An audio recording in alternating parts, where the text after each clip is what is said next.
Limite quando x tende a zero de seno de x sobre x. Como encontrar esse limite? Você deve lembrar que limite de seno de u sobre u, quando u tende a zero, é igual a 1. E esse limite faz lembrar esse aqui. Qual é a principal diferença? Aqui, seno de u e dividido por u também. Aqui não, mas está parecido. Eu tenho que fazer aparecer isso aqui, aqui. O que você precisa observar? Seno de u. Aqui o que tem? U também. Seno de x. Então eu quero que aqui apareça dividido por seno de x. Limite. Agora eu vou fazer a divisão dessa expressão aqui por seno de x. Vou repetir a parte de cima. E dividi-la por seno de x. Por que eu estou fazendo isso? Para aparecer essa situação aqui.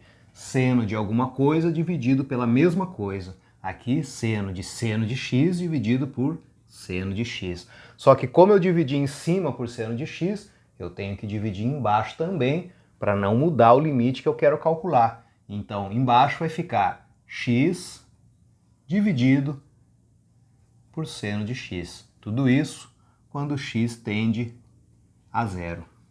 O meu problema agora é calcular esse limite.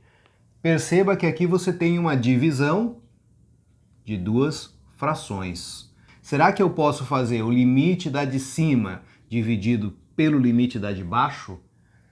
Se o limite da de cima e o limite da de baixo existirem e o limite da de baixo não for zero, eu posso fazer isso. Será que existe um limite da de cima? Vamos ver. Eu vou fazer uma mudança de variável ou uma substituição lá em cima. Eu vou chamar seno de x de u. Então vai ficar assim. U é igual a seno de x. Quando o x tende a zero, o que acontece com u? Se x tende a zero, então u tende a seno de zero.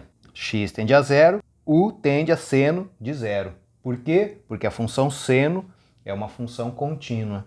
Agora, seno de zero é zero. Assim, se x tende a zero, então u tende a zero. Eu posso reescrever então o limite de cima assim. Limite de seno de u sobre u, quando u tende a zero. E embaixo vai ficar limite de 1 sobre seno de x sobre x, quando x tende a zero. X sobre seno de x é a mesma coisa que 1 sobre seno de x sobre x. Qual que é o limite da de cima? Limite quando u tende a zero de seno de u sobre u. Isso é 1. Em cima fica 1.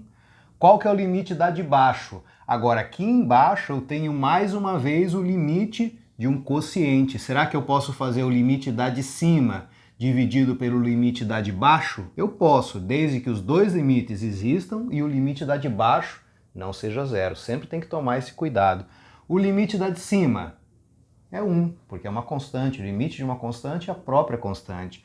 E o limite da de baixo, bom, aqui é o limite fundamental, é 1 também. Limite quando x tende a zero de seno de x sobre x é 1. Então isso aqui vai ficar 1 aqui em cima, porque é o limite fundamental, tá aqui, dividido por 1 sobre 1. Tudo isso aqui é 1 e aqui acabou o exercício.